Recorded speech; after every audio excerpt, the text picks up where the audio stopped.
Thank you all for joining us this afternoon for this conversation on gatekeeping and the publishing landscape for scholarship on race, medicine, and science.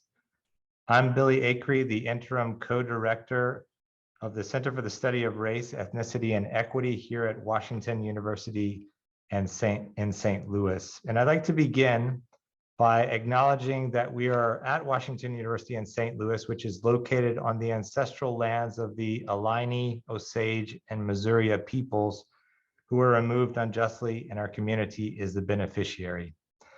I'd also like to welcome you to this inaugural event within a new partnership between CRE2 and Northwestern University's program in Science and Human Culture. We're grateful to Professor Paul Ramirez, the Klopsteg Lecture Series Fund, and colleagues at Northwestern for helping us get this collaboration going. And through this partnership, members of both university communities will have access to a series of research exchanges, public panels, and scholarly presentations that focus on the intersections of race, science, and medicine. This year, we're concentrating on the production of scientific knowledge across the Americas, the construction and crisis of expertise, genomics, genetics, and understandings of race, and today's topic, which is gatekeeping. Earlier this year, as some of you may recall, the Journal of the American Medical Association was in the news precisely because of gatekeeping and medical research related to structural racism that was not making its way into the JAMA network journals. While the media attention to the JAMA situation received was intense and in many ways new, questions of gatekeeping around scientific and medical research, publications, and the relationship to race have been long-standing. Today, we're fortunate to have a wonderful group of colleagues who can help us better understand this landscape of scholarship where race, science, and medicine intersect, and where those intersections impact careers and scholarly trajectories. So I want to turn to introduce our guest for this afternoon, beginning with Holden Thorp, who will be moderating the panel. Holden Thorp is editor-in-chief of the Science family of journals. He's the Rita Levi-Montalcini Distinguished University Professor at Washington University and holds appointments in both chemistry and medicine.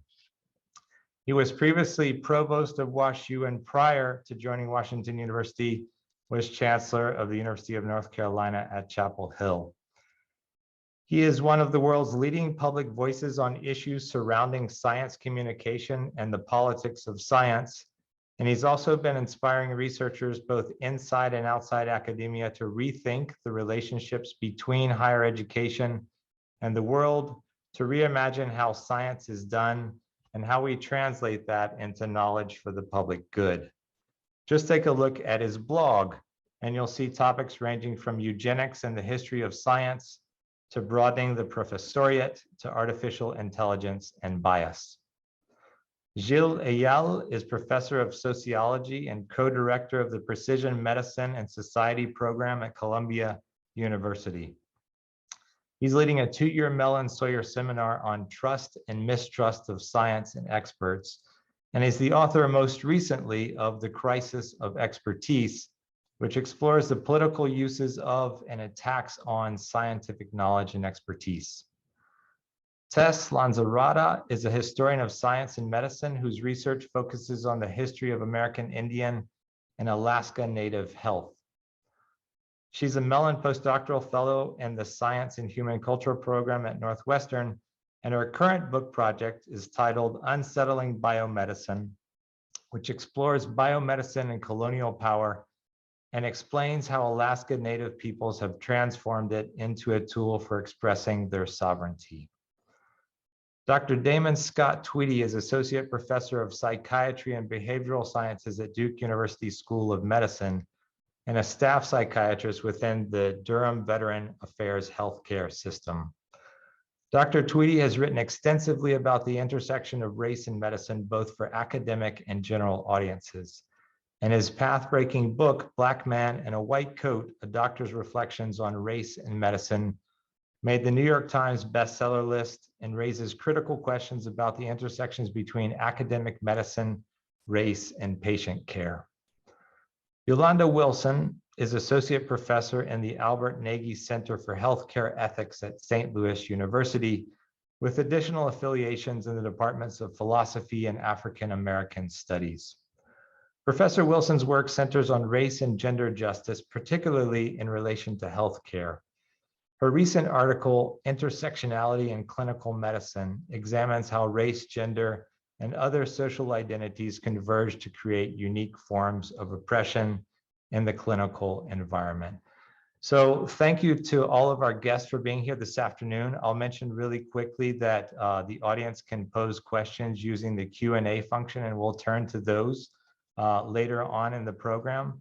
At this point, I want to turn it over to Holden Thorp, who will be moderating this first portion of our conversation. So thank you all. Thanks, Billy, and hello, everyone. I see some familiar names on the participant list, so it's great to be in St. Louis, virtually at least. And it's really wonderful to see the center up and running like this. And congratulations to Billy and Hetty and Adrian Davis and everybody who worked on this. It's really something that we all hoped would happen, and seeing it come to fruition is really fantastic. And thanks so much for including me on this panel. There's so many great people here. I'm not going to say a whole lot in my opening remarks, except I am the editor of Science. We do change people's lives when we publish their papers.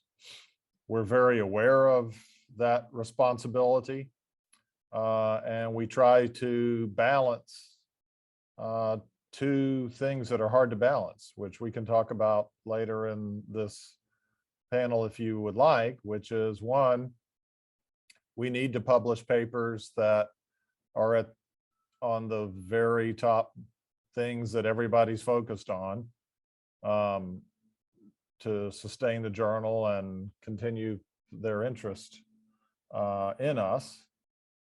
Most of those people publishing those papers are people who were selected by the old methods. So they're folks who look like me and have big labs and are at highly resourced institutions. And we try to balance that with bringing new folks in and publishing papers that nobody knows about, that we go find. So I tell the folks I work with, of course, we have to publish the papers that our competitors want, at least enough of them to sustain what we're doing.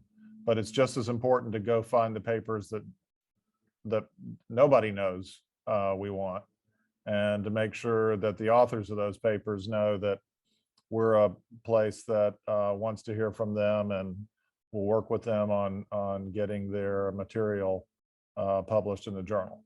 We're also trying to bring a lot of commentary through perspectives and editorials around a lot of the topics we're here today. And I want to do a shout out to Hetty Lee's fantastic review that was just in our criminal justice issue. We called it Criminal Injustice on the cover. It's about mass incarceration. And so since Hetty's here, I had to give a shout out to her paper. So I'm going to cede the rest of my time to these fantastic panelists, and we'll have a lot we'll have a lot to talk about today. So thanks so much for including me.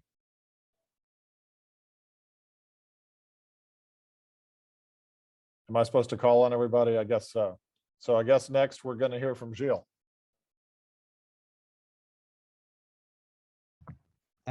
It's Gil, by the way. Oh, Gil, thanks. But I would love to cede my first place to somebody else, and then maybe come a little bit later, if that's okay. Yeah, thanks. Thanks for straightening me out on your name. Okay, next on my list is Tess. Hi, thanks for having me here today, and thanks everyone for being here. I'm probably going to be a bit of a weird place to start. I'm the only historian on this panel, so I hope that you'll all kind of indulge me in letting me use a historical example as my point of entry. I'll try to keep it brief. And as was mentioned in the introduction, I'm a historian of Native American and Alaska Native health. I've been fortunate enough to work with and learn from a variety of health professionals who were or are engaged in Indigenous health research, a field that I think is still kind of on the margins. And I'm going to focus largely on their experiences and just kind of connect them a bit to my own as I wrap things up. So I want to start by talking about an important concept in the field of Indigenous health research, one that has animated considerable debate and has really shaped the way I do my own work. And that's the concept of damage-centered research. It was developed by an Iqaluit scholar named Eve Tuck to describe a kind of scientific inquiry that, in her view, had left Indigenous communities feeling that they'd been somehow both over-researched and made invisible by being consistently subjected to a research strategy that frames entire communities as depleted, focuses solely on documenting pain and loss in individuals, communities, or tribes. So after analyzing this kind of research, Tuck wrote an open letter to Indigenous communities like her own in the Aleutian Islands, and suggested that they consider the long-term consequences of thinking of ourselves as broken. So in her view, research that focuses solely on harm can actually replicate it. So I'm going to offer a particularly egregious example of damage-centered research from the past, suggest what a kind of alternate mode of inquiry looks like, and then talk briefly about the challenges that come with squaring genuinely collaborative research, including research that works from Indigenous epistemologies and understandings of health with the demands of academic publishing and the challenges of pursuing a career in academia. So in January of 1980, an article appeared on the front page of the science section of the New York Times, and it described a bleak scenario in a village called Utqiagvik. So it's worth noting that Utqiagvik is the largest community in the Alaskan Arctic. It's the political and economic center of a region called the North Slope, which is everything north of the Brooks Mountain Range. So after the discovery of a massive oil deposit at Prudhoe Bay in 1969, the North Slope Nupiat, the Indigenous peoples who've lived in that region since time immemorial, became very wealthy very, very quickly. So back to this New York Times article. It explained that a team of researchers, including transcultural psychiatrist Edward Folks and sociologist Samuel Klausner, both with the University of Pennsylvania, had traveled to Utqiagvik to study rates of alcoholism in the community. What they'd found, they reported, was that some 70%, that's 70, of the adult Inupiat population of Utqiagvik were alcoholics. So Klausner told the New York Times that they expected offshore oil development to peak in 2010 or 2015. We don't see the Inupiat surviving until then, he told the New York Times. Even if the community did survive, he added, they needed to plan for the day when the oil is gone and no one knows how to catch a whale. So they connected alcoholism to the growth of capitalism in Inupiat communities. Now, this story was humiliating, obviously, and hurtful. The research team had reported their findings to the New York Times before sharing them with the community in Utqiagvik. So Inupiat learned about this extinction prediction through national media. The story had been picked up by the Associated Press and reprinted in newspapers across the country. The study was swiftly refuted. It was rife with methodological flaws, which I could elaborate on if anyone's curious. But the damage, so to speak, had already been done. Alaska-based alcoholism researchers, people in the University of Alaska system, by and large, expressed considerable frustration that a team of unethical outsiders had breached trust so severely that alcoholism research effectively ground to a halt, even though the research community and Indigenous communities were united in agreement that substance abuse was a serious public health problem in Alaska and one in dire need of viable solutions. Now, I should say, I was in Prudhoe Bay and in Utqiagvik in 2017, and I can say with absolute certainty that there is still oil, for better or for worse, and Inupiat life is very much still structured around whaling. The community hasn't merely survived, but continued to really thrive and grow, which I think highlights even more just how sort of absurd the predictions made by these researchers were. And I also think it's worth contemplating why sensationalized stories of Indigenous sickness and death are so prominently featured in major news publications. That's a trend that I'd argue continued throughout the COVID-19 pandemic and was distressing to witness. So I want to shift over and talk for a minute or two about a community-based, culturally anchored approach to alcohol research in Alaska that was developed by a psychologist named Gerald Mohat, who was the director of the Center for Alaska Native Health Research at the University of Alaska Fairbanks until about 2010. So in the early 2000s, Mohat and a group of colleagues designed a study that focused specifically on Alaska Native sobriety. So contrary to popular stereotypes about Indigenous people, Alaska Native peoples actually have rates of abstinence that are twice as high as the general US population. So as Mohat would put it, he wanted to study strengths, not deficits, positive patterns of behavior rather than damage. But Mohat and his colleagues immediately ran into challenges. Mohat met with Indigenous community leaders and based on their feedback, redesigned the study to define sobriety using Yupik terminology, which I'm going to mispronounce now, Elam Inga and Elanak, terms that roughly translate to mindfulness, balance, and awareness. So Mohat's method, following Alaska Native epistemologies, was to conduct interviews in the form of long life histories. He initially wanted to collect shorter stories that would focus specifically on the period and trajectory of recovery, but he was told that that wouldn't be appropriate because that was simply not how storytelling worked in Alaska Native communities. And anyone he tried to interview would be offended if he was to try and cut them off before they were able to sort of offer the narrative of their life as they'd experienced it. So Mohat then, after developing this method, struggled to find funding for his research because the NIH and the National Institute on Alcohol Abuse and Alcoholism felt that his approach was far too qualitative. So he added a quantitative element, and after failing the review process 3 times, was finally able to secure funding for this project. This then led to another round of negotiation with Indigenous community leaders who needed to be convinced that they should accept an element of quantitative analysis, which they were initially fairly resistant to. So this entire process took years and also included review by 3 separate institutional review boards, 6 tribal reviews, and many, many, many village councils. And the IRBs and the village councils and the tribal review boards often disagreed on their recommendations for what should be changed about the study.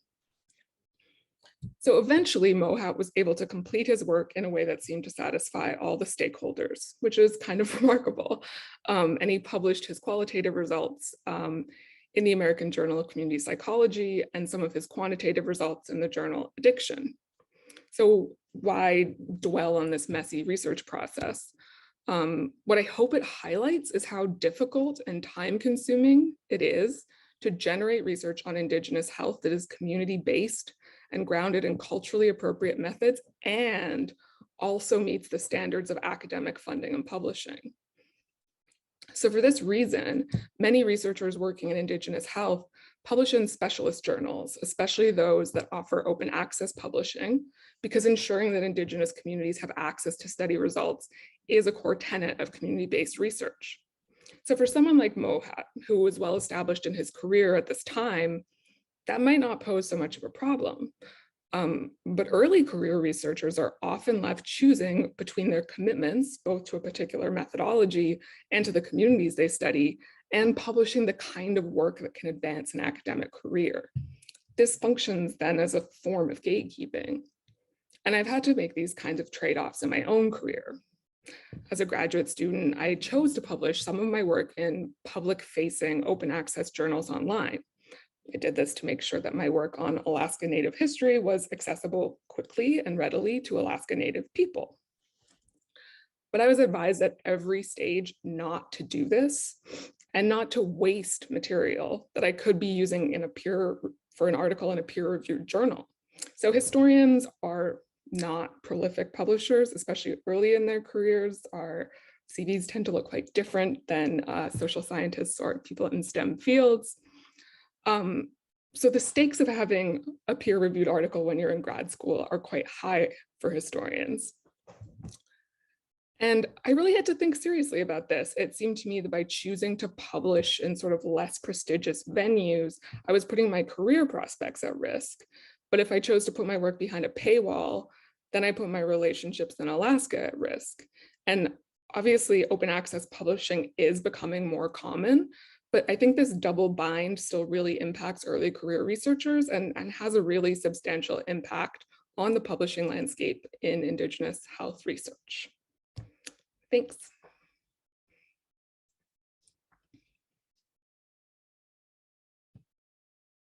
Can't believe I did that after all these years. Damon, you're next. Yes. Okay. Thanks. And that was very interesting. It was lovely to hear that. So, no, I've come from the world of medicine and clinical medicine and academic medicine. So, I'm going to sort of talk a little bit about some of the publishing challenges there and what the implications are for clinical practice. I'm going to actually have a short. I think there'll be some pictorials that'll really kind of illustrate these things pretty well. So I'm going to share my screen briefly here and get this rolling. And see if we can get this to work. Okay, all right.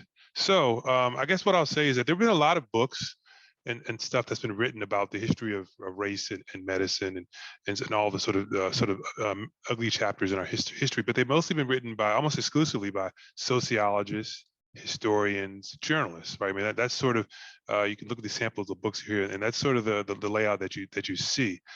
In the world of clinical medicine, we think about like these leading medical journals. Conversations about race and medicine have had a very kind of messy, complex history, and we're going to sort of just kind of briefly talk about that.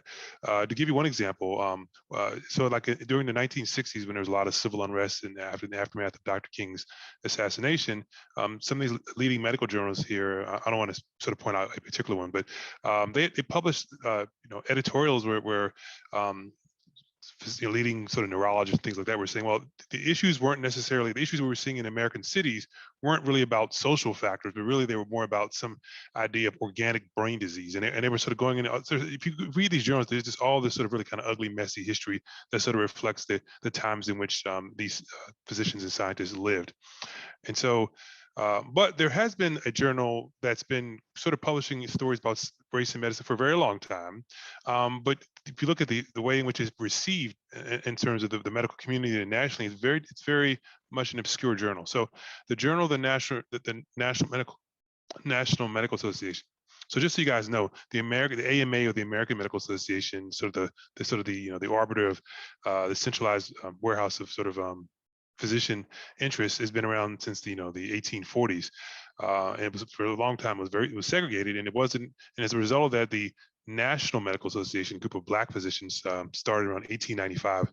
This is around the era when, shortly before the NAACP and other sort of African American based advocacy organizations were implemented. So this is 1895, and starting in 1908, they published a journal, and this is sort of a journal called the Journal of the National Medical Association, which was, and here I have an image on the left of an older version, and then on the right of a more contemporary version. And for years, they published many very interesting pieces about the state of race and how it impacts the health of the African American community, but it's been largely obscure and something that is never really introduced into the.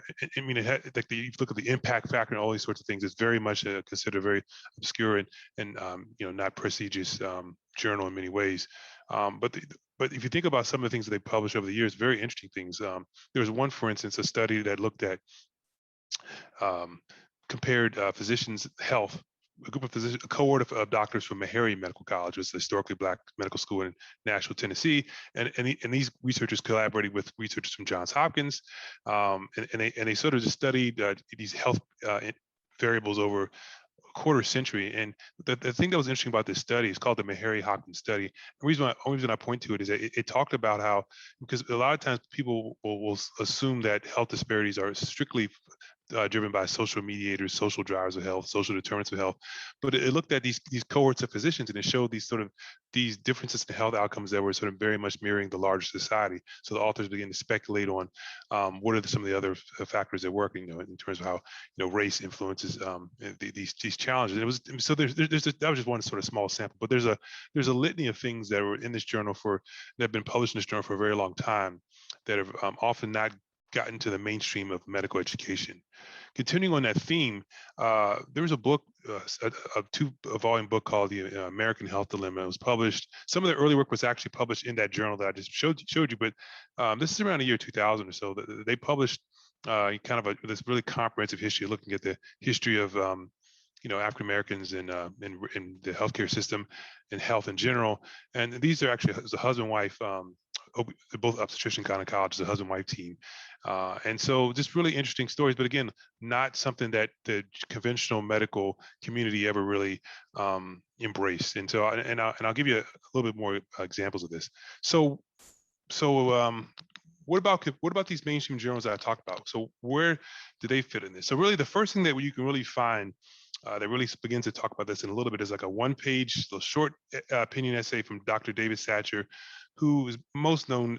He was a Surgeon General under the Bill Clinton administration, but he's been the head of Meharry Medical College, Morehouse School of Medicine. He's been very prominent CDC at one point, which of course is very prominent nowadays. And so he was a very influential person. He wrote an essay in 1973 in JAMA, Journal of American Medical Association, sort of exploring does race interfere with the doctor-patient relationship, and he talked about how it's a classic essay. How so much have been written about the doctor-patient relationship in a broader sense, but almost nothing about the implications of race and how that interferes with the doctor-patient relationship.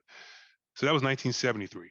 In 1996, so H. Jack Geiger is a civil rights activist from the Freedom Summer of the 1960s. He was probably most known for sort of starting this community health center movement. And there's community health centers all over America now, and he was pretty much one of the leaders of that.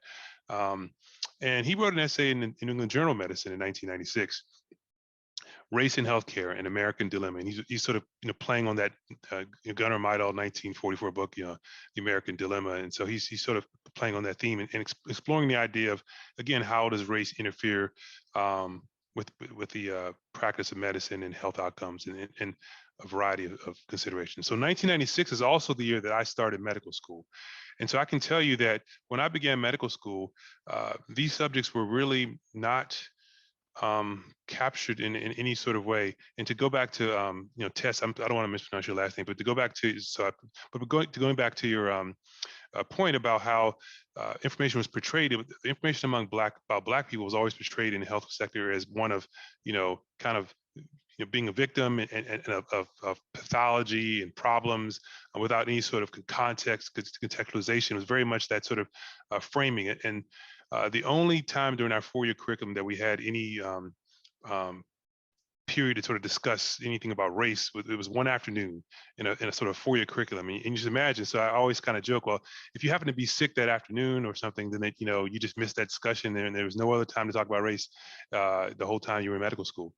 And we'll talk about how some of this has changed, but this is sort of the world in which medicine inhabited for a very long time. And so, I began thinking about writing about race in medicine. So I finished my medical training in the like 2000. I was in medical residency from 2004 to 2007. And it was during this, after having so many experiences in medical school and in medical training, where you saw how, again, to use Dr. Satcher's word, how race interfered with the doctor-patient relationship and caused so many problems. I began to want to write about it a little bit. Not with any sort of, it's hard looking back. I think it was just an internal, like for myself, but also to try and sort of give voice to some of what I had seen and I wasn't seeing in these sort of journals. And when I began to do that, and this is sort of really ties on the gatekeeping thing, I got, a slew of rejections, which is, okay, that's fine. But it wasn't so much, it wasn't that they were critiquing the quality of the writing or what I was writing, actually my writing or the story itself. They were critiquing sort of its value. And I'll never forget, I had this one editor from one of these journals, again, I won't point a particular journal, and he said to me, he said, quote, "We only publish material that is of irrelevance to leaders in academic medicine." So he was sort of point blank saying that this material was just not important. So he was very much playing that gatekeeper role of saying, you know, sorry, we don't really care about this. And so it was so striking. It wasn't like it was, I didn't take it as a personal affront in terms of me as an individual and in my writing and all that sort of stuff, but it was really more about the idea that the whole larger concept didn't hold value. And so you can just see how important that gatekeeping function really is. So what's happened? So, and this is, I'll quickly wrap up here. You know, so around 10 years, about 2015, you began to see the shift in the world of medicine in terms of the types of students that were coming into the fold.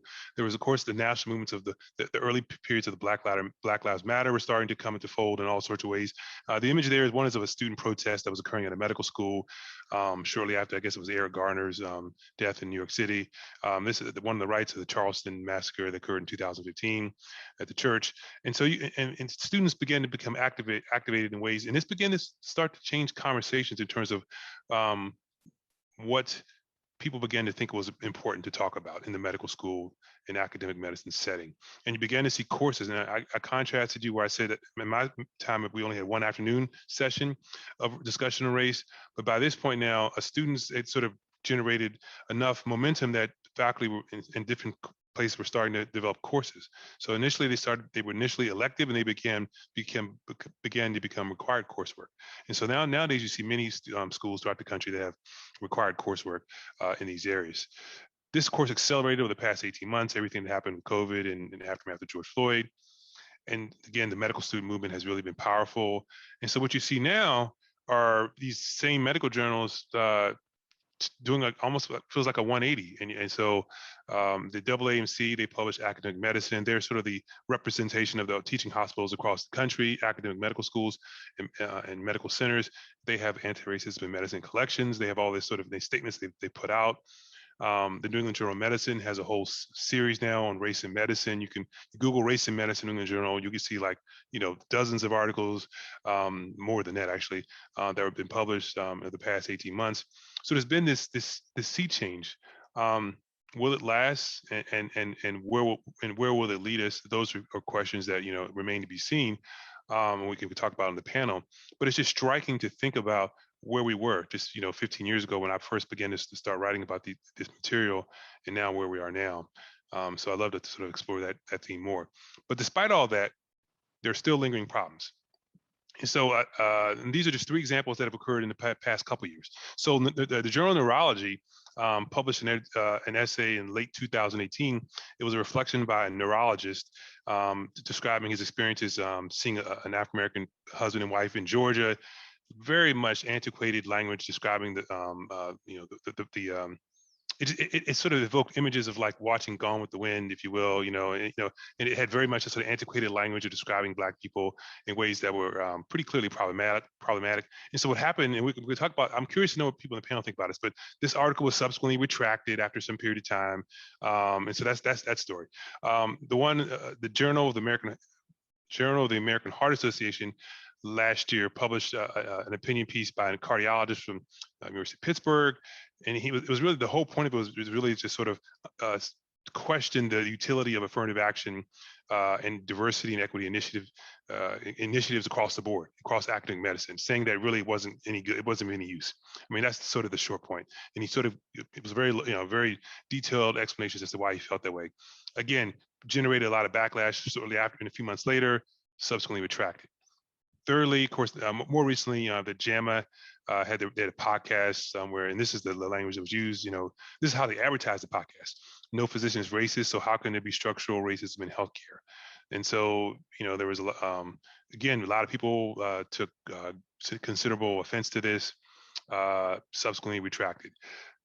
I'm very mixed about that. I want to see what the panel's thoughts are, because I wonder. I have two thoughts. The first thought, and this is my last thought. The first thought is. It just makes you think about how these different essays got through the editorial process, right?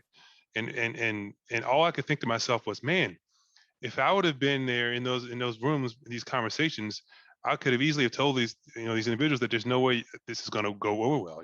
And so instead of having to go through all this sort of backlash and apology tour, this could very easily have been sort of nipped from the very outset if you had the appropriate array of voices in the room who could have really sort of discussed it and explained to people, particularly the neurology one and the JAM one. Those were particularly problematic in so many ways.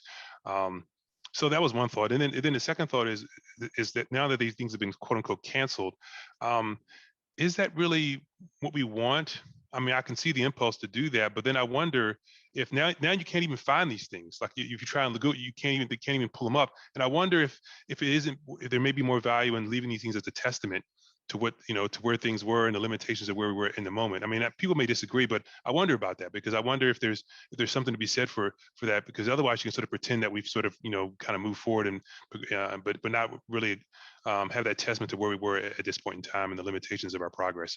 So that's all I have. I wanted to sort of take you quickly through that, to stroll down memory lane to sort of see where we've been and kind of where we are, and hopefully where we might move forward. So thanks for that.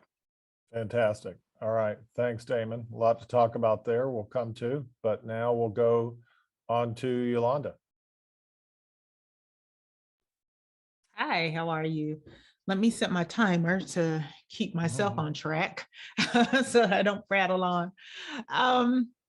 So when I was invited to think about this issue of gatekeeping, two things sprung to mind immediately.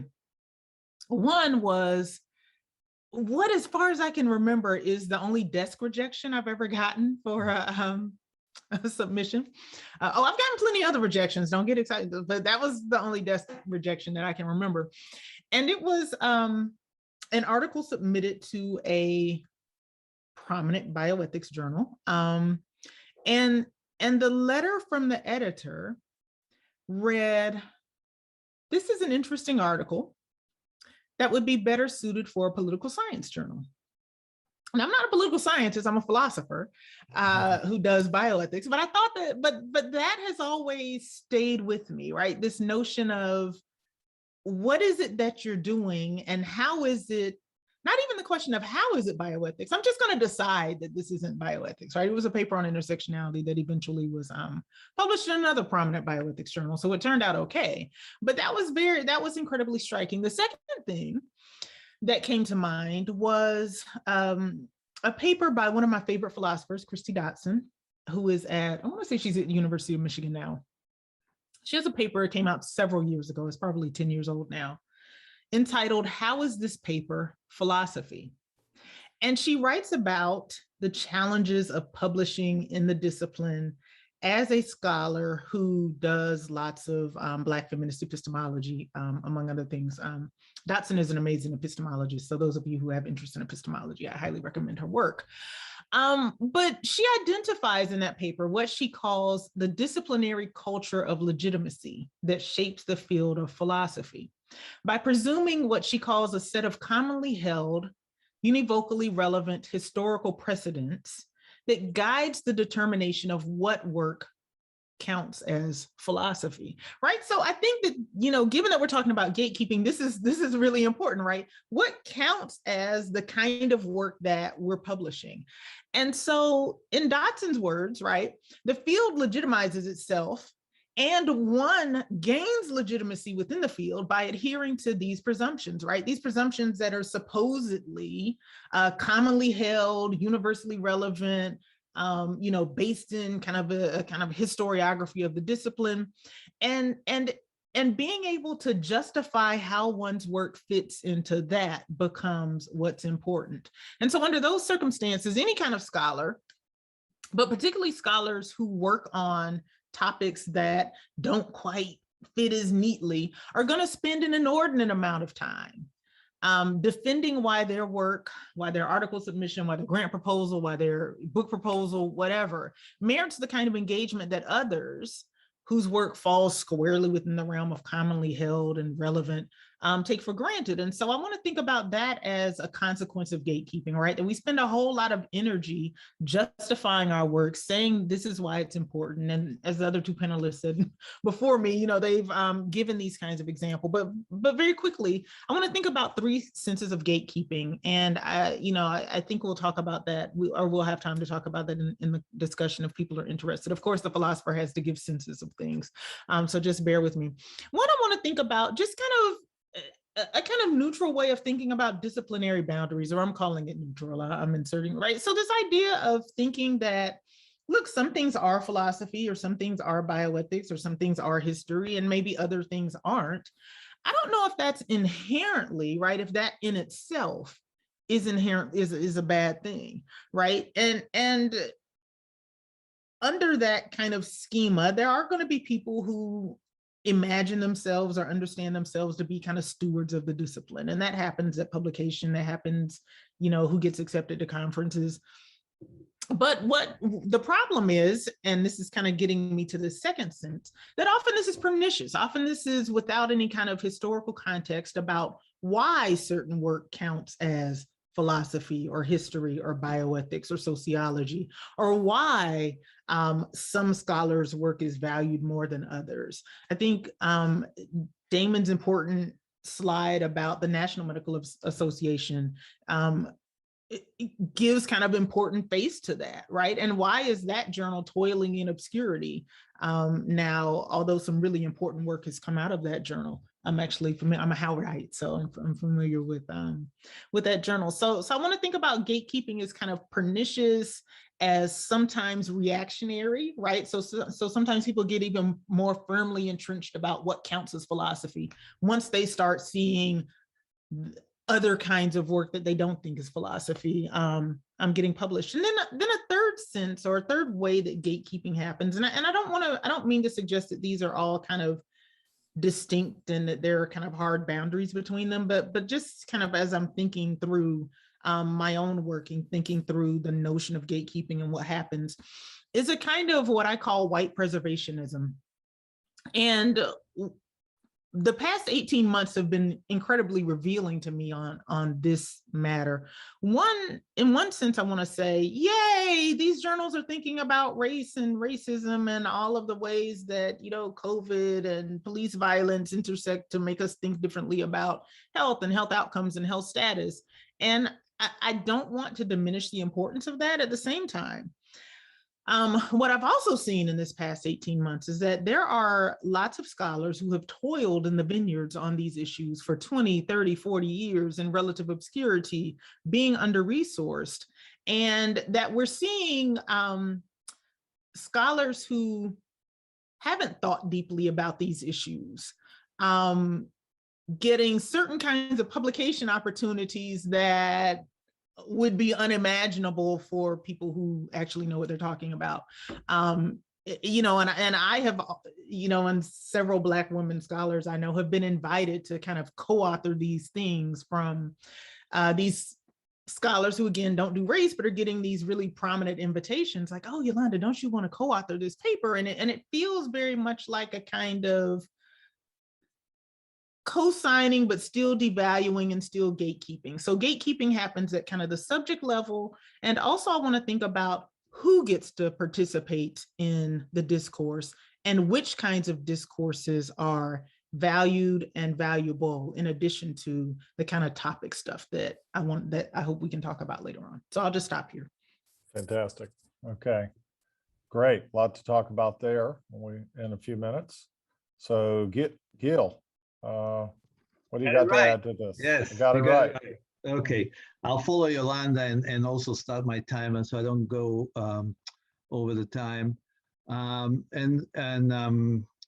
What I want to talk about is something slightly different than the matter of publishing and scholarship. I want to talk about the issue of trust and mistrust in the relationship between the medical establishment and people of color.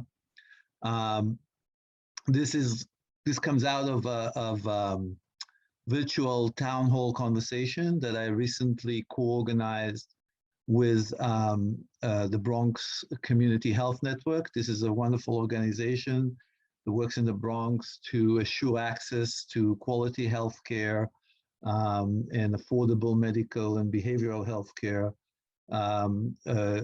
regardless of the ability to pay, through several community health centers. Now, why talk about this issue as part of the present conversation? There's actually, I think, an analogous pattern here. The JAMA scandal that, Damon helped us see, quite visibly right there on our screens, began when some of the editors objected to the use of the concept of structural racism. And in defending themselves, they said all the usual things. They said, I'm not a racist. And they said, no physician is a racist, which is something I've never heard before. And then they said also that they were very willing to talk about the quote unquote very real problem of health disparities due to socioeconomic inequality, if only we could take racism out of the conversation, as they put it. So essentially what they said is they were willing to consider all the factors that are responsible for racial health disparities apart from the contribution of the medical profession itself. That was, maybe we could take it out of the conversation, they said. And something similar happens with the conversation about vaccination, for example, right now. The conversation almost always begins with the question of mistrust. It was clear to me already before the town hall conversation that that's the wrong place to start. And that's why our flyer for the town hall conversation featured the expression earning trust rather than, let's say, combating mistrust, for example. When you start with the question of mistrust, you make it seem as if trust is the obvious default and mistrust is the abnormality in need of explanation. And I think that's wrong across the board. Sociologically speaking, I would say that trust is by far the more interesting and mysterious phenomenon in need of explanation, not mistrust. But it's probably even more wrong talking about people of color for whom a trust in the medical establishment and medical professional is not an obvious default at all. And this idea was expressed by all the panelists in this town hall conversation that we organized, but most forcefully by Sergio Matos, who's the executive director of the Community Health Network, the Community Health Workers Network of New York City. He said, repair the chair and not the person in it. By which he meant that we need to ask questions about trust. What is it made of? What are those legs of the chair, quote unquote? And not start with the questions of why don't they trust? Why don't they trust? Because this question makes a group of people into a problem instead of looking at what it takes to build trust, quote unquote, the chair. So you see there's a very similar pattern here. Lord knows how many panels, op-eds, academic papers, present speaker included. Indeed, even the Biden administration policy briefs over the last year were written and organized under the banner of mistrust, problematizing the mistrustful. But the function of such questioning is often to avert one's eyes from the medical establishment and medical professionals and what they routinely do to create this mistrust. The focusing on mistrust is the same like taking racism out of the conversation. So a few things I learned from the participant in the town hall meeting, which included community activists, community health workers, doctors working in the Bronx, etc. First, the starting point is simply that given the historical and present experiences, a mistrust of the medical professionals by people of color, whether explicit or tacit, is a fairly reasonable, rational reaction. Second, instead of problematizing such a rational reaction, let's start with the other side of the equation. Do medical professionals trust their patients, especially people of color patients? The answer is often no. Proper diagnosis and medical treatment crucially depends on doctors being able to trust their patients that they are reliable reporters about their symptoms. But prejudice and implicit bias can lead to a systemic problem of dismissing their reports as non-credible, reflecting psychological problems, it's in your head, quote unquote, malingering, drug seeking, attention seeking, etc. And since trust involves some degree of reciprocity, this is only likely to reinforce mistrust. Now, this problem is exacerbated by a hospital and clinic culture that relies on extensive testing in lieu of listening. The referral to tests that are taken to furnish objective evidence serves to end conversation, while assigning a conditional value to the patient's reports of their symptoms, valid only if verified by tests. But some things are hard to verify by tests, like pain, and we know the history of that. Or we don't possess yet valid tests, like long COVID, for example. And as we know, this leads doctors to see patients who are people of color as unreliable reporters. Now, trust thrives within a framework of familiarity, reliability, continuity, predictability. But as Sarah Malik, who is a physician working at Montefiore Medical Center in the Bronx, emphasized, hospitals and clinics that are serving people of color do not create this framework.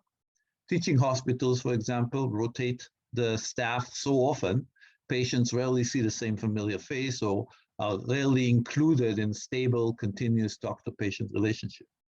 That's a well-known problem. It has been discussed with respect to continuity of care and quality of care, but it also has disastrous impact on trust. Trust is like music. It depends on temporal variables like timing, intervals, sequence, tempo, resonance. And the routines of hospitals and clinics work exactly against these needs. Doctors come and go, they spend little time with the patient and a lot with the computer. The timing is off. This leg of the chair is definitely broken. This lack of familiarity is exacerbated by the underrepresentation of people of color among medical professionals, a point made by many panelists, as well as by the dearth of linguistic and cultural competency among medical staff, a point that was made by the director of an organization representing South Asian immigrants in the Bronx.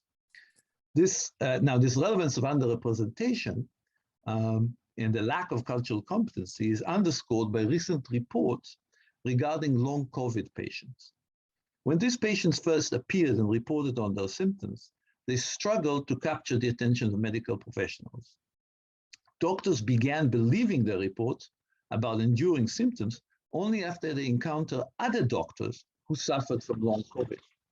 These patients were similar to them. They were doctors as well, and so they were taken seriously as reliable reporters.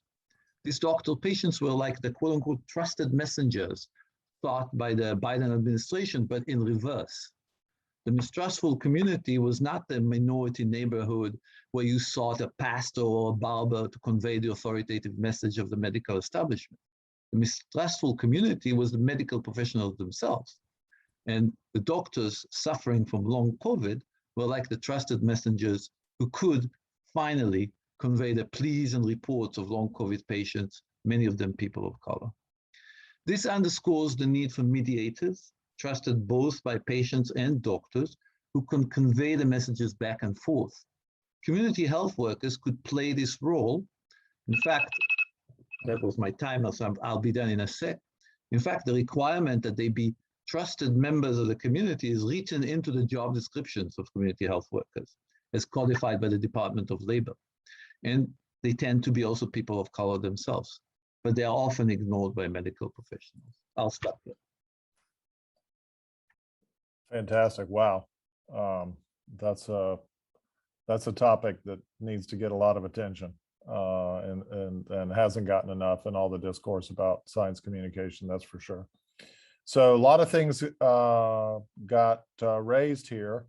I'm going to ask a question or two, maybe not too many, and then we're going to take questions from the audience. So please put your questions in the Q&A. I think my colleague Billy is working on getting them sorted for us, and we want to answer as many of your questions as possible. So I won't ask too many, but I think, you know, something that would tie together all four of these, all the way from open access to you know, the problems with helicopter medicine and epistemic trespassing and all the things that have been brought up, would be, you know, as far as scholarly publishing is concerned, are things getting better at all?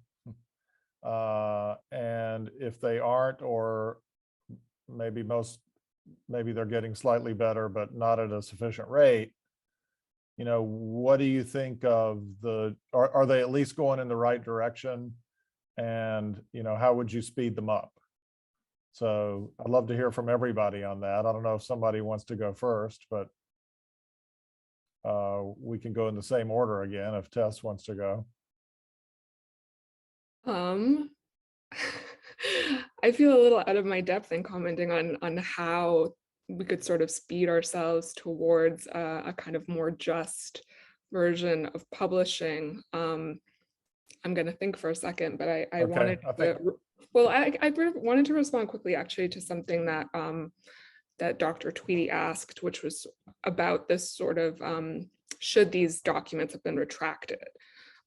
Because the American Association for the History of Medicine actually has a stance on that and published an open letter to JAMA and to the AMA requesting that they not take down that podcast, because it is sort of essential for historians to be able to track these patterns, and the patterns that you did such a nice job of pointing out in your own talk of the sort of intransigence of the AMA when it's come to addressing its own history of racism. I have that neurology article. Historians saved it.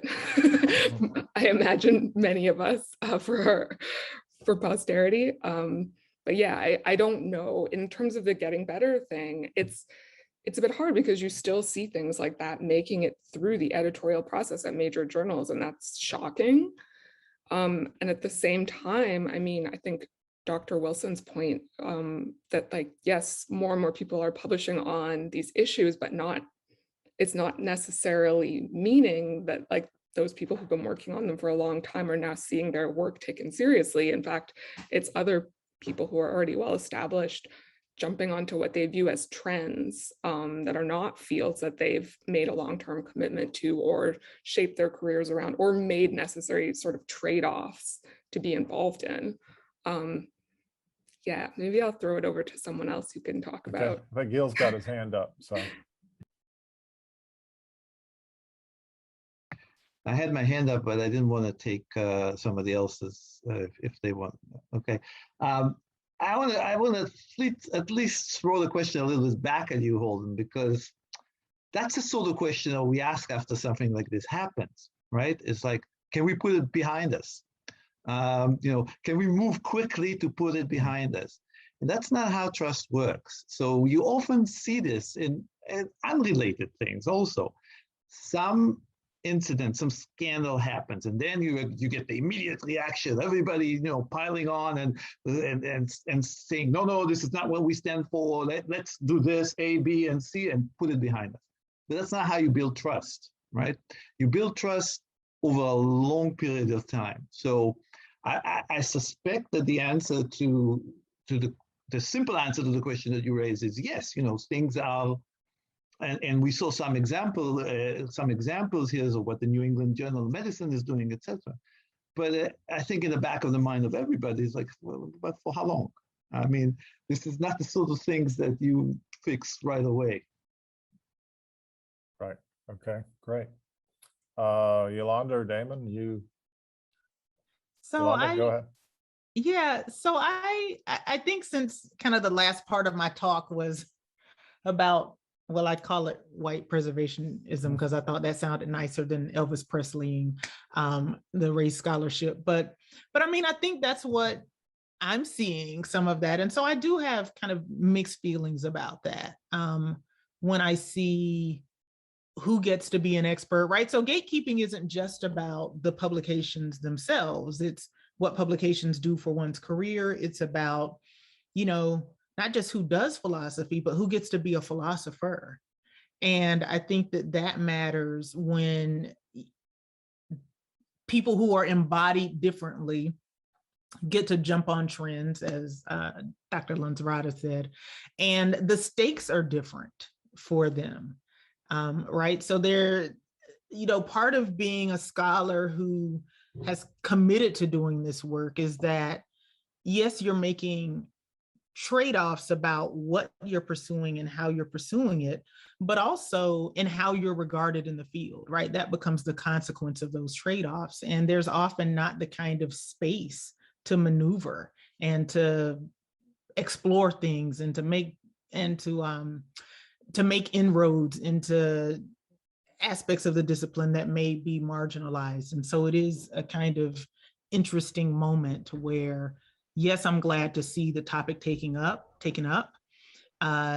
No, I'm not thrilled that what constitutes expertise in the topic, that the bar seems to be very, very, very low in terms of what constitutes expertise in the topic. And so in that regard, I think there's still a disrespect of exploring topics of race and racism in medicine. And what do I mean by that? I mean, the fact that anybody can jump up and dabble in it and get a piece in the Annals of Internal Medicine or in the New England Journal or in Bioethics or in all of these other kinds of journals. And some of that relies on network, right? Some of that is, Holden Thorp picks up the phone and says, who do I know? Oh, Sally, can you write a paper on this right quick?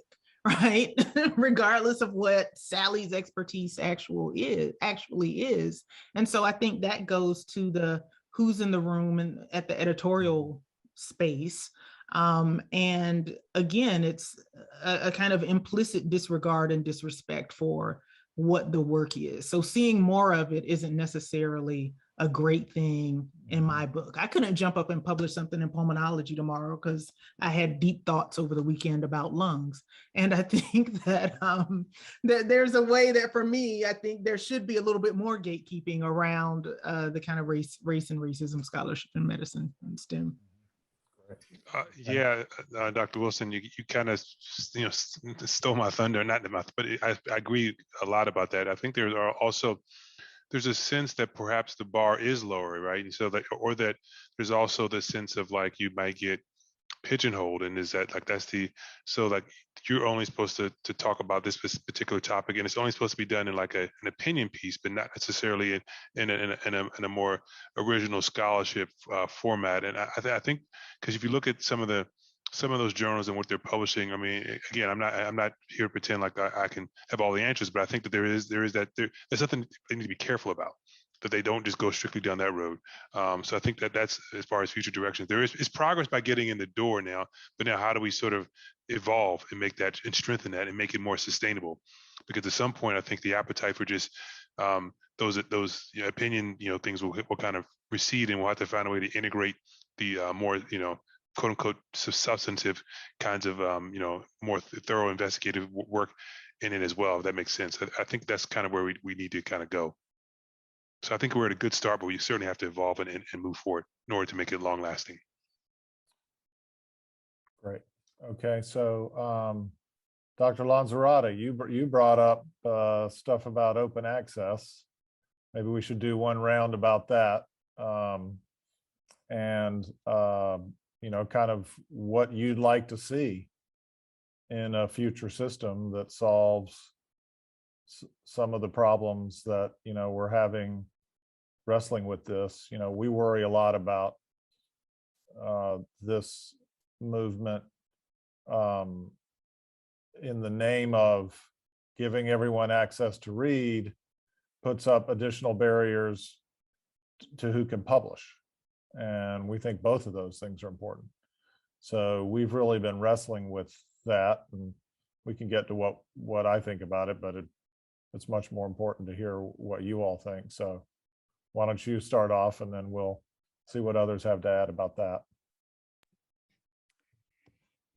Yeah, I mean, I'm aware that I'm sort of raising what is actually like a very complicated issue in quite a sort of simple way. And it in part because I think it does have a particular salience in the world of kind of community-based research, and in research involving communities who have had this sort of helicopter researcher experience, or vampires, mosquitoes. There are lots of different metaphors that circulate about researchers who show up and suck their blood and then disappear.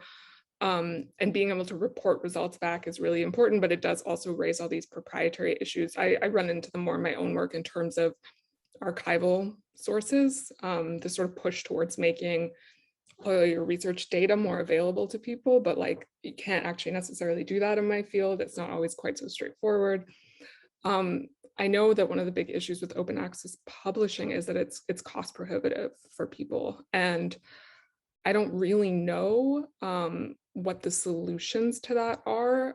other than sort of systems of offering grants that support open access publishing that actually make it sort of imperative, that reward people who want to make sure that their work is available openly. But yeah, I don't want to ramble on too long with this. I feel like others here probably have a little more grounded expertise in this that they could offer. Anyone else want to chime in about this? I don't know about open access specifically, but I want us to think about these kind of broader venues and spaces for publication, right? You know, I've written some stuff that I guess constitutes public scholarship, but I don't know if I necessarily call it that. But for me, I have very strong sensibilities of, look, I'm working class. I come from working class people. I want people I know to be able to read my work and think about it and enjoy it. And to the extent that, you know, junior scholars in particular are often told, well, that's kind of a waste of your time, or that's not real scholarship, or that's not real engagement. I think that particularly given this recent 18 months, that there's also a space to think about open access publishing, right? So that more people can read our work, but also publishing in these other venues that I think could stand some scholarly work that people who aren't scholars might also enjoy and read.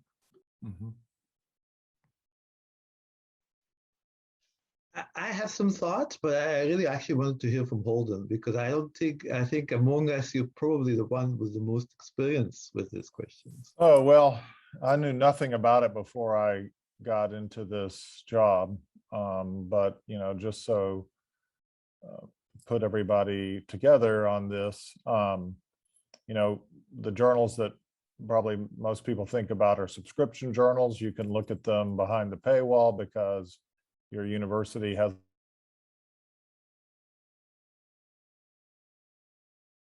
that there's a paywall. If you're working from home, which most people are, you have to do some annoying thing with your VPN, which is a drag for a lot of people. Or we have open access journals where the researcher pays a fee to make the article free for everyone. And both of these models are imperfect. The good thing about the subscription model is we don't charge a lot of money. There's not a means test to publish in the journal. So the barrier to publishing is lower, but the barrier to reading is high. And for something like community health, that's a great example where the people that this is done for can't read the research. But on the other side, paying these fees, and you get more citations if you make it open access, that privileges labs that have money, and disciplines that have money, and researchers that have money, and fields that have money. And so, you know, a lot of people are going to be closed out if we go all the way over to such a system. So what we're doing is, and you know, and so there's of course a good option that the good activists on this call would say as well, let's just dismantle the whole thing. And there are certainly people trying to do that. And my attitude about that is if they succeed, great, you know, go for it. keep me posted. What we're trying to do is just make the system that we have a little bit better, which is by making versions of the paper that are easily accessed free. So we don't stop people from publishing preprints or even posting the accepted manuscript on some place where people can read it, which we think is better than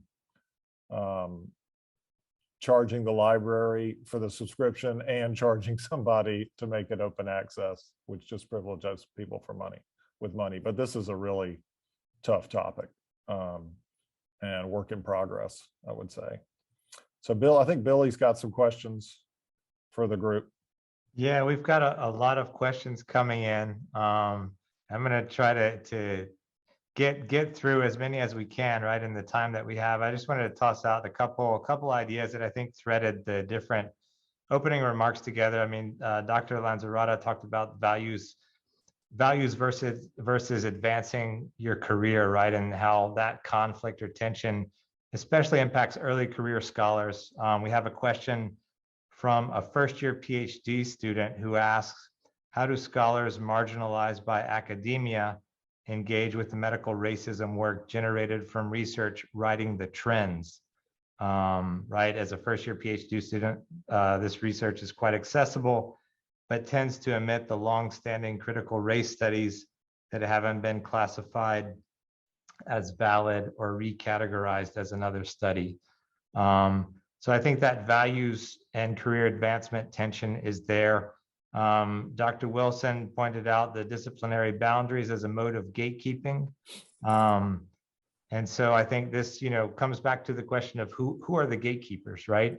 We focused on the question of publishing and scholarship and how it makes it into places of publication, sees the light of day. But if we could talk a little bit about who are the gatekeepers, and then the question came in, what can journals and journal editors do? I think Holden mentioned at the outset, right? We have to continue to publish sort of to keep up interest, and this open access question kind of gets at I guess, all the complexities, right, that are there too. But are there ways to advance I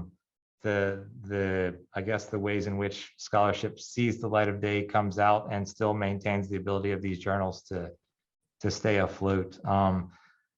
So I'll stop right now, and then we'll come back to some others if anybody wants to pick up on those 2 points.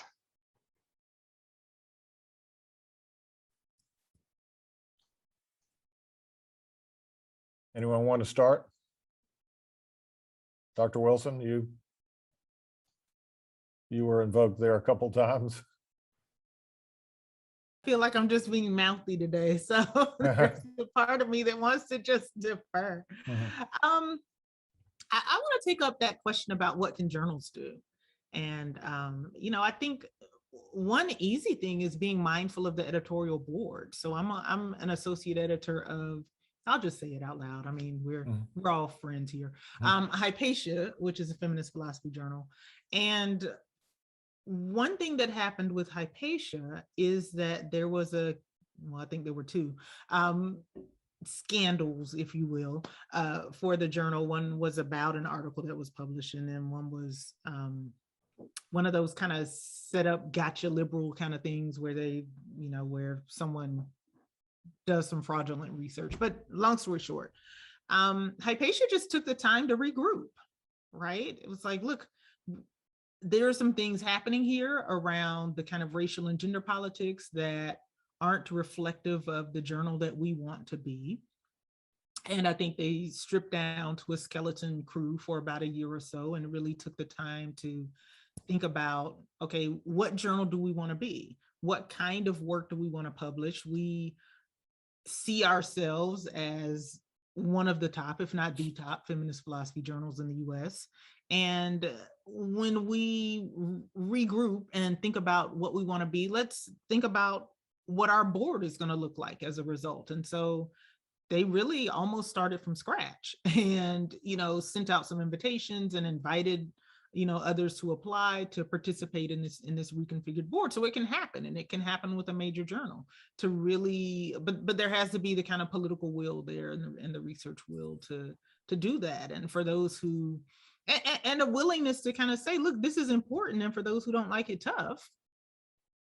But, as is on the table, I guess journals have to stay afloat. But I think that sometimes we use staying afloat as an excuse to not do things that we can do, right? You might not be able to do everything, but I think sometimes we hide behind feasibility, or we need to stay afloat, or those kinds of things. Yep, good.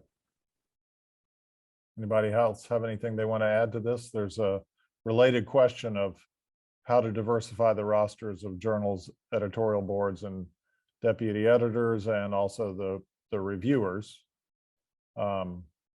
So some of the others of you probably have some thoughts about that too.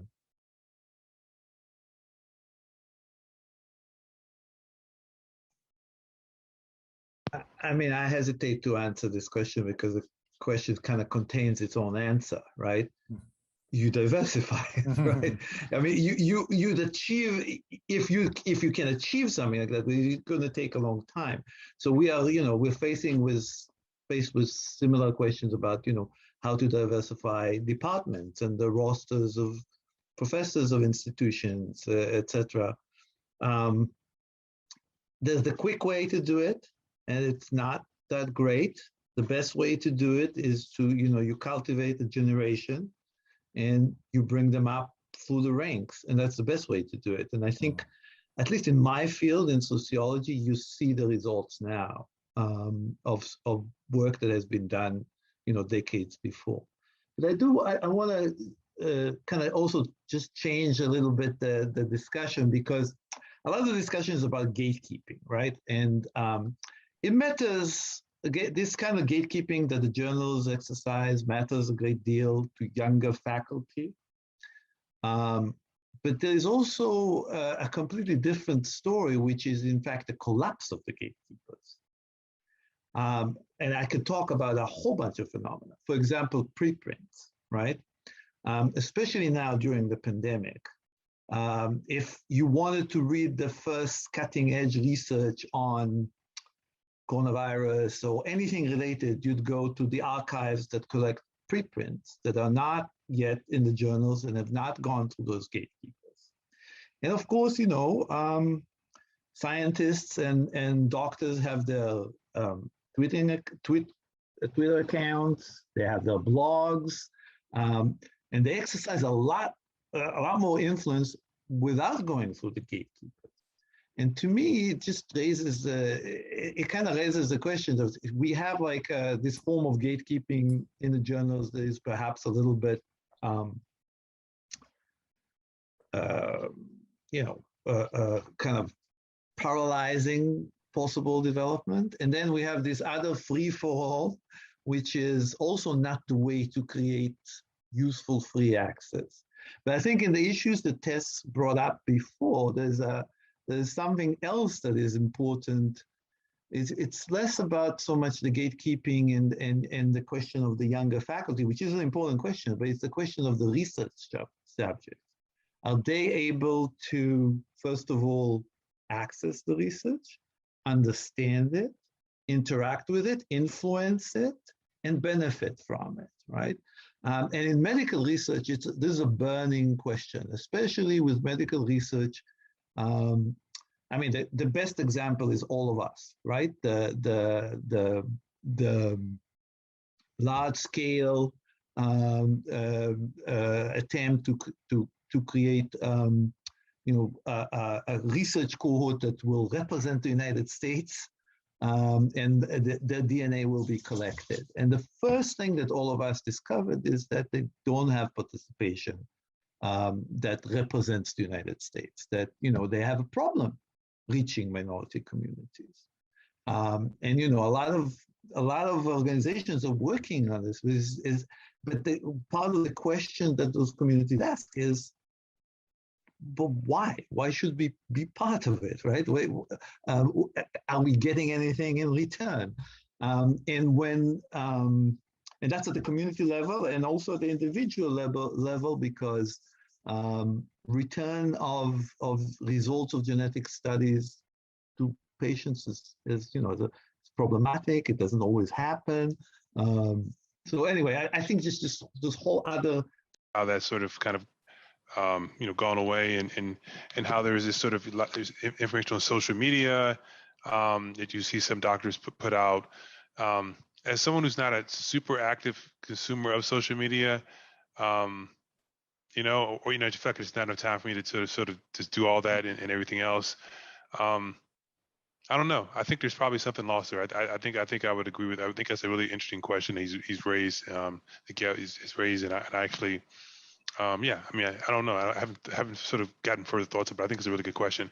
I was actually interested in one other point. I don't want to shift it too much. Sure, go ahead. But Dr. Lanzarotta, you mentioned about just your issues about the issues of how research presents this like pathologizing or weakness or you know, and that sort of thing, and how you sort of tell stories of strength in research, because I feel like there's, you know, there's a tremendous number of parallels with, you know, the African American, you know, population as well, and there's a lot of stories that have not gotten their due that tell the other stories of perseverance and things of that nature. I'm wondering your vision of what that would look like in the research body, you know, for us, like, because I'm thinking about how I can even, you know, in my own evolution, like, I'm wondering what is your thinking, what is your vision, how you would see that. Now, I'm also interested in other folks' thoughts on that as well. It's just something I'm thinking about, because I feel like I wonder, why do you think the research enterprise is sort of, is there a sense that they're invested in this other story, and if so, why? And like, what are the motives? And then what can we do to sort of work within that to sort of advance this other story? I'm really interested in that. It's something I've been thinking about a lot. Well, I'm not sure if this will answer your question, but I'll give it a shot. I've been thinking about this question, and I think this actually kind of ties together some things that Gil's been talking about too, which is that Native American communities in the United States right now have incredibly high COVID vaccination rates. And to me, like, that's a question that needs answering. Like, that actually doesn't map on to these longer histories that we have of Indigenous health that are so often about miscommunications or mistrust or about ethical wrongdoing or about harm. But like, there's clearly some profound trust and some strength in these systems of healthcare delivery that are happening within the Indian Health Service. And I actually think that's sort of a problem that could be studied and might tell us something about how trust is built and maintained that could be really valuable, given the problems with uptake that are very visible, you know, in mostly white communities in the United States with regard to vaccination. I don't know if that answers your question, but. Yeah. Terrific. So Billy, some more questions from the audience? Yeah, I've got one more coming up in just 1 second. I just wanted to see if I could come back to Dr. Tweedy on the question of expanding editorial boards for journals. You hinted at that in your remarks, right? And with the JAMA scandal, and you know, there was some movement on that. It seems like in June, right, to improve the editorial makeup. But if you just had any other thoughts about that question, it goes back to the point we were talking about with what journals can do. So I didn't know if you had any thoughts on that before we move on to the next question. Well, no, I mean, I think it's extremely important, and it's something that, again, that thought always comes to mind when you see these sort of quote unquote scandals arise, you know, the way that they do. Yeah, I mean, I think is it Gil? I'm sorry. I apologize. The simplest possible. It's just Gil. Oh, Gil. Okay. Oh, geez, that easy? Oh, geez. I made that really hard for no reason. I'm really sorry. My apologies. But yeah, no, I think, you know, his point is valid. You know, there's the easy way of doing it. There's a more difficult way of doing it. You know, you have to temper yourself by, because, you know, there's been this sort of sense of progress, but you have to temper, because there's a part of me that thinks, well, if we had been doing this, you know, back 15 years ago when I was, you know, trying to, you know, get my foot into this world, how different might we be, you know, right now? So I have to sort of think, you know, I think about that a lot, actually, but I have to sort of temper that by realizing that you have to sort of take advantage of the progress that we have.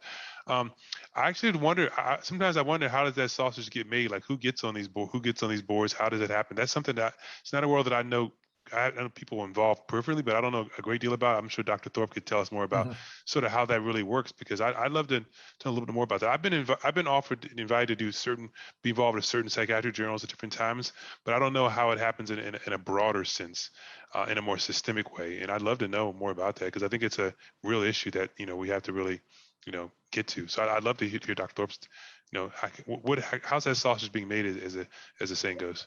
Oh, well, as far as the we're a little different because we have professional editors for most of our journals. So, you know, there's one challenge, which is diversifying that group. We've started making a little progress on that at Science in the last couple of years, but we are starting from a really terrible place and we got a long way to go. But we do have one Black editor and one Hispanic editor, which doesn't sound like a lot, but we had 0 a year ago. So hopefully we do this 10 or 20 more times, we'll be okay. So that's just the typical kinds of bias you have built into the way hiring gets done that creates that problem. But for most journals that have academic editors, there it's the problem of you have the usual self-reinforcing group deciding who else joins their club. And you have to break through that. And we have an example of that with our journal Science Advances, which is an academic editor driven journal. And they're the same thing, just constantly raising the fact that this needs to get done. But all the biases that are already built into the system, those are the ones that are driving all of this. And that part's straightforward to analyze. Yeah. So I'm going to read a question that has come in and tie it to another one on public scholarship. The question that came in, I just put it in the chat for you all. As related to dynamics of trust, what kind of criteria should publishers of medical and scientific research use in light of prolific disinformation, which can undermine the quality of work? And then I think a second related one is, how has public scholarship helped or hurt the advancement of research on race and ethnicity and impacted gatekeeping, right? For the better or for the worse?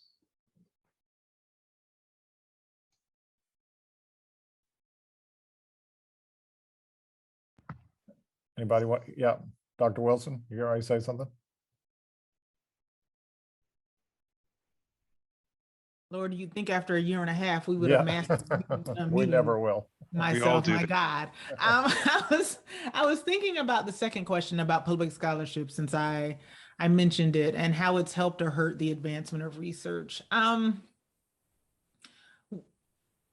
Just thinking about my own experience, I think that it has helped, right? I mean, so I can also think about public scholarship very broadly, right? Publishing in venues that aren't typically thought of as academic venues. I mean, I think sometimes people hear public scholarship and they just think op-ed, which I think op-eds matter.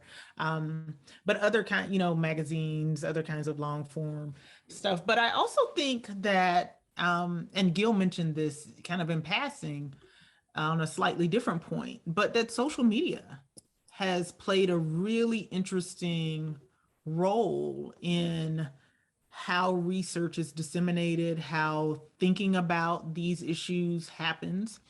I personally know that I've met several collaborators from Twitter, just, engaging in these kinds of conversations with others. And I think that in some ways I don't want to say it levels the playing field, because I don't want to overstate the influence, but it certainly makes a difference in terms of building one's own networks, in terms of kind of equalizing access to people and to scholars. Like, there are people who followed me and I'm like, well, how do you even know who I am? Right. And I think that in itself kind of fosters a different kind of conversation and community. And, people who are much more savvy about their careers can often parlay that into other kinds of ways of kind of shaping the discourse and, taking advantage of getting to be on these kind of boards and in these spaces and having a seat at the table.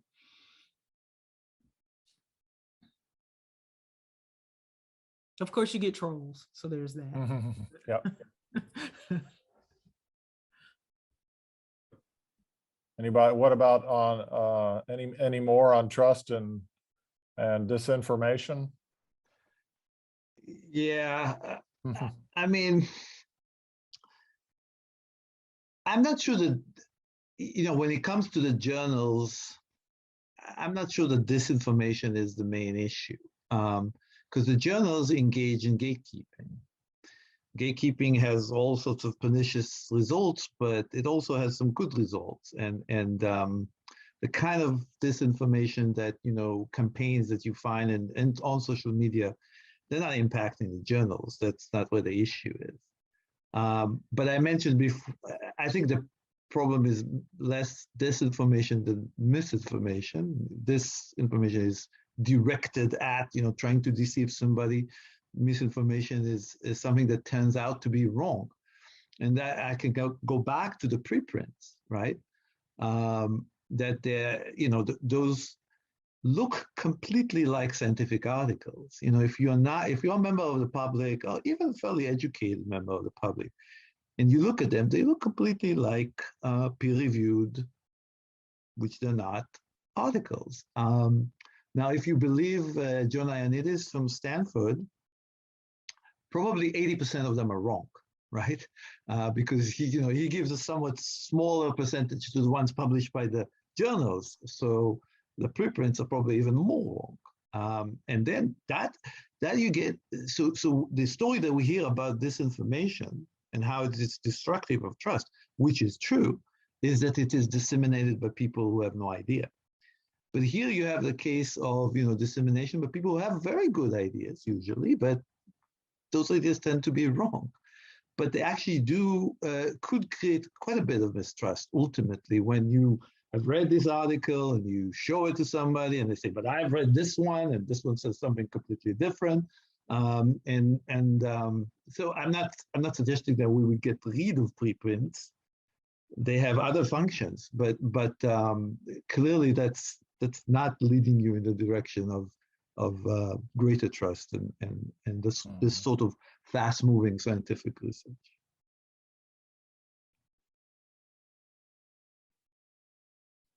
Okay, Bill, you got another one for us? Yeah, I've got another question here. And it comes back to early career scholars, right? And the question of gatekeeping, not so much in the world of publishing, although that's obviously related, right, to professional advancement, but gatekeeping throughout the profession. Dr. Tweedy mentioned, the hour that medical school students had to talk about race in the early 2000s, right? And now it's a class, maybe. There's some schools that are moving towards the anti-racist medical school curriculum, which gives more time. But just thinking in terms of the sort of the other areas where gatekeeping comes into play for this type of research to happen, develop, and so forth. Are there spaces where you all would like to talk about that taking place and things that might be put on the table in terms of rethinking how to improve, support that kind of research in other venues for early career scholars, especially, or students in medical school?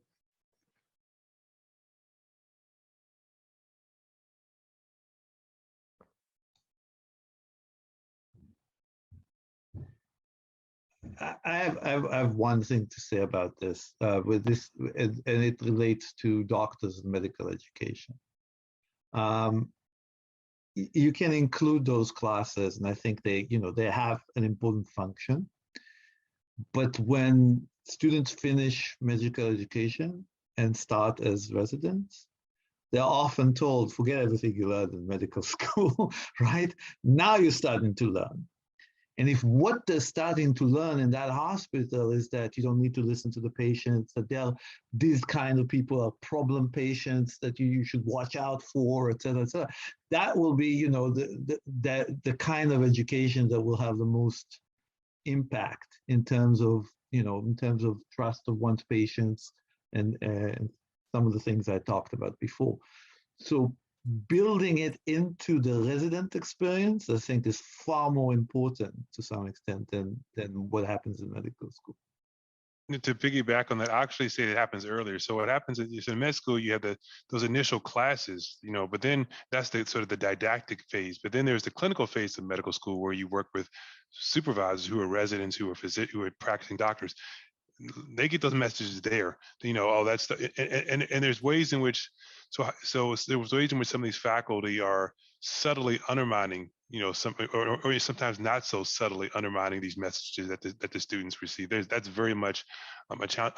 Another point that I'll say there that's also tricky is that we can have those discussions in these didactic sort of environments, but then students also, they don't necessarily have to be told. They can just see, like they go out into their different settings, and they'll see that, well, one set of patients gets treated here, and one set of patients gets treated here, and the differences are so obvious, and it's like no one's actually talking about it. It's almost like people are just sort of like become complicit in this way of being, and so I think there's a lot of and I guess and historically, people talking about those things or trying to research those things kind of haven't gotten very far, and it's like you can kind of go up to a certain point where you can start talking about this. At a certain other point, when you start talking about things in a much more financial way, you can't really. It seems like things kind of get stopped, and so I think that will be an interesting, way to, as far as moving forward with this. But yeah, there's all sorts of ways in which we have to address these issues. So, just a few thoughts. But yeah, very, very, very true, Gil. Yeah, we got a related question here. Coming back to whether things have really changed, from somebody who is asking, but have things really changed? And even in social sciences, they say there are still ways that critical research on race is not published in top journals, and there are ways in which public intellectuals are not respected and valued in their departments. Are we being too optimistic here? So anybody want to start on that one? Dr. Lanzarotta? Well, I don't feel like we've been all that optimistic as a group. Are things getting better? I mean, I don't feel like that's the sort of story that we've been talking about so much as we're talking about issues of race and the connections between race and medicine seeming to become more prominent parts of the public conversation. I do think that has changed, and maybe others may disagree with me. But that doesn't, I think what we've been getting at as a group is that doesn't necessarily generate or signal structural change.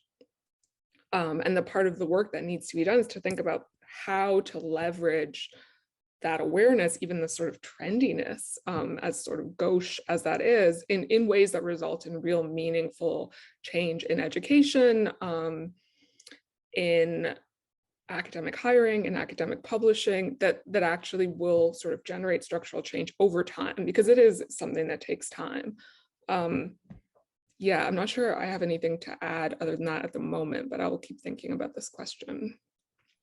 Yeah, well, I think one element of this, which, I'm not trying to shirk my responsibility to think about the future of journals and our problems, but the academy in general has a lot of these same challenges. But Billy's now telling me we have time for one last question. And so we'll go around and everybody can give a closing thought, but maybe if you could also include in that your advice for the young scholars on the call and how they should think about these things as it relates to their career. And we'll go in the reverse order that we, if I can remember it, that we went in from the beginning, and we'll start with Gil. That's my punishment for shirking my responsibility at the beginning, right? To give a sage advice to the young scholars. I'm not sure. I'm not sure about that. So I think it's not just to young scholars. I think the question is really about, can I write about race and racism and still my voice be heard, and I can still be professionally successful, and how can I do that? I mean, that's really, because we're not asking about any and all issue. And I think there was a previous question about, but this, well, public intellectuals are not valued, and I okay, so a little bit of a word of caution to young scholars. It's not surprising that in an academic department, being a public intellectual is not necessarily valued. Though I think it's not completely true. I've been in several departments where everybody knew this person was also a public personality, and clearly that played a role. I also would say it's not completely true in the current era, because part of the set of responses that we've been discussing here involved this idea that when we are considering tenoring professors, we should consider public engagement as well.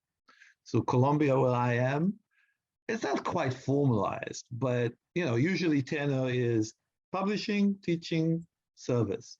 But now public engagement is also considered as as something relevant. But at the end of the day, I would say to the young scholars, you can be a public intellectuals, but remember that there are other criteria on the basis of which you will be published, you will be promoted, etc. And you have to earn your chops there before you become a public intellectual. Yeah, good. Okay, Dr. Wilson. So giving advice to the young scholars, I still think of myself as a young scholar. So it's so weird to be on these panels now where like I'm the person people are asking for stuff. One thing I would say is anyone who's heard me talk about my career, don't do that. It worked out okay for me. I wouldn't take that as a roadmap though. But I would say this, think about what matters most to you. The tail end of that question that Gil referred to mentioned, not getting the respect of your colleagues in your department or these other kinds of things. And you think, well, are these people whose respect I want? Well, depending on what stage you are at your career, it might matter more, right? If you're earlier stage, then that matters more. But also, I often joke that if this whole philosophy thing doesn't work out, I'll go back and sell panties, right? So I worked at Victoria's Secret for 6 years, and kind of knowing that I have other things that I can do and can do well has been incredibly freeing for me. On paper, my career has taken some circuitous turns that are probably very confusing to others, but at the same time, I've always had a strong sense of I'm interested in lots of things. I can do lots of things. So if, I can't shoehorn my way into this field that I've chosen into doing philosophy, then, and doing it the way that I want, with the integrity that I want, with the kind of community engagement that I want, then I can go figure something else out.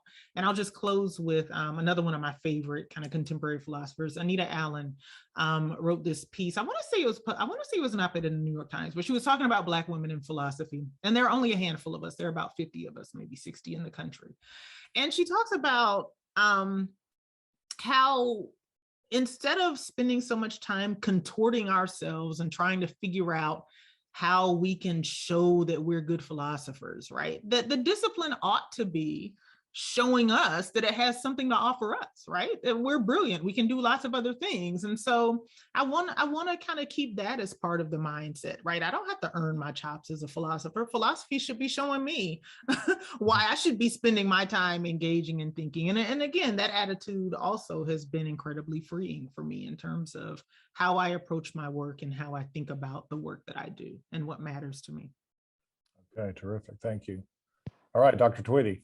Yeah, so if you're thinking about the issue about progress, there's a lot of ways of looking at it, but I will say that, having been in this academic medical fold for a quarter century, the kinds of discussions that are happening now really just wasn't the space on the table, 15, 20 something years ago. And that's got to represent something in itself if you're taking sort of the larger view of everything. So certainly there's many things we need to improve upon. We know that some people are just sort of window dressing and these sorts of things, but at some level though, we have to take that step back and realize that we were having conversations that there really wasn't a forum for some years ago. I personally seen people, ostracized for speaking out and things in ways that, not that it can't happen now, but there's certainly a greater awareness of the issues at hand.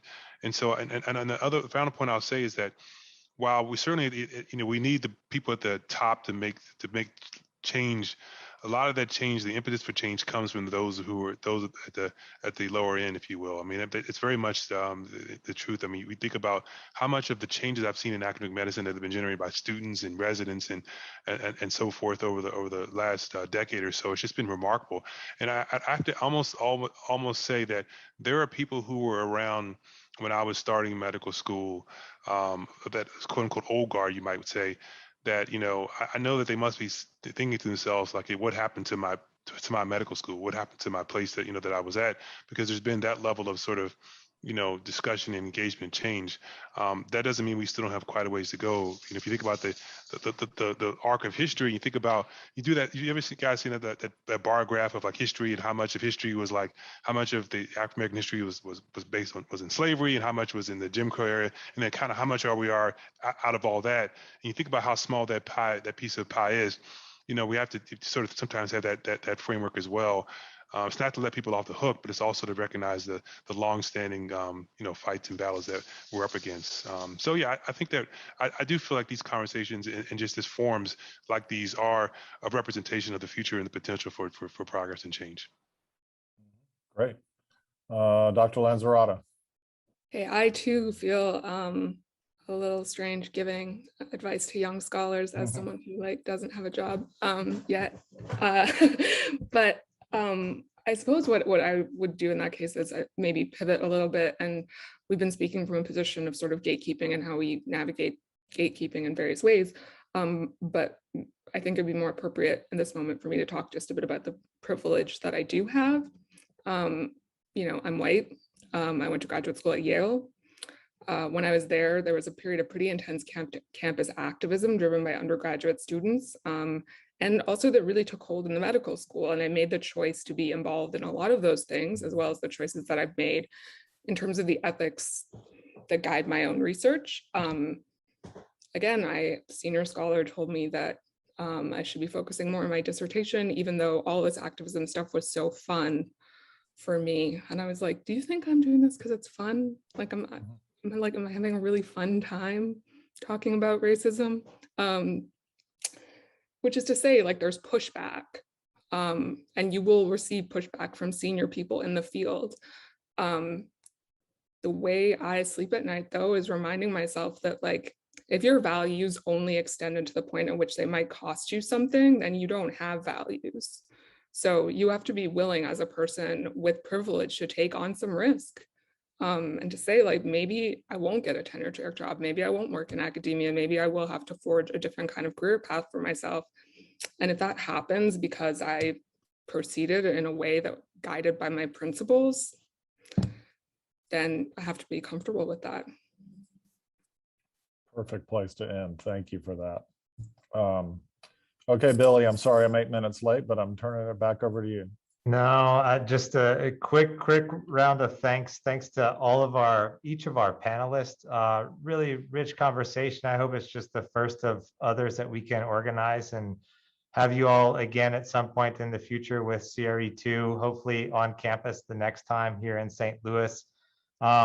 Thank you again to Northwestern University's program in Science and Human Culture. I want to shout out to my CRE2 colleagues. So Hetty Lee, who's co-director of the center with me here. Tila Neguse, one of our associate directors, Cynthia Rogers in psychiatry at the medical school, John Gabbert, administrative coordinator, and Salome Haile, who is our research and program assistant. Thanks to all of them. We have some upcoming events that you all can explore on our calendar. Lots of things going on. I'll just point to one next week, which is a conversation on equity in medicine, research and practice for change. And then another in this partnership series in February, just a little bit down the line, on hydraulic erasures, rivers, irrigation experiment stations in northern Mexico and India. Please learn more about the center on our website, cre2.woostel.edu, and you can follow us on social media channels. So now we're a little bit over time. Thank you all again. Thanks, Holden, for the fabulous moderating, and be well, everyone.